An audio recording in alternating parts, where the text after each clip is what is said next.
శ్రీ సచ్చిదానంద సద్గురు సాయినాథ్ మహారాజ్కి జై. శ్రీ సాయి సచరిత 728వ పేజీ.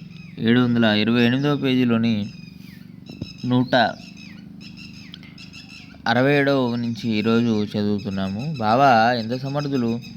వారు అంతఃకరణ సాక్షి కనుక ఎవరి దృష్టి ఎటు మళ్ళినా వారికి అంతా ప్రత్యక్షం. ఇటువంటి వింతైన విషయం వింటే శ్రోతలకు ఆశ్చర్యం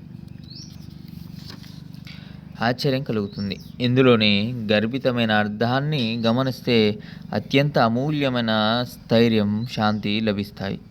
మనసు అసలే చంచల స్వభావం కలది. దీనిని స్వేచ్ఛగా విహరించనీయరాదు. ఇంద్రియాలు కలవరబెట్టిన శరీరం ఉద్రేకపడకూడదు.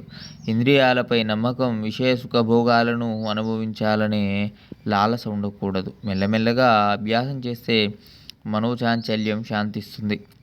బానిస వలె ఇంద్రియాలకు ఆధీనమైపోరాదు. అవి కూడా ఎప్పుడు అణిగి ఉండవు. సందర్భానుసారంగా వానిని జాగ్రత్తగా గ్రహించాలి. రూపం దృష్టి యొక్క విషయం. వస్తువు యొక్క సౌందర్యాన్ని నిర్భయంగా చూడవచ్చు. అక్కడ సిగ్గుపడాల్సిన అవసరం ఏముంది? దుర్బుద్ధికి చోటు ఇవ్వకూడదు. మనసు వాసనారహితంగా చేసుకుని పరమేశ్వరుని సృష్టిని అవలోకించండి. ఇంద్రియాలు సహజంగా నిగ్రహించబడతాయి. విషయభోగాల విస్మరణ కలుగుతుంది. రథాన్ని కోరుకున్న చోటుకు తీసుకొని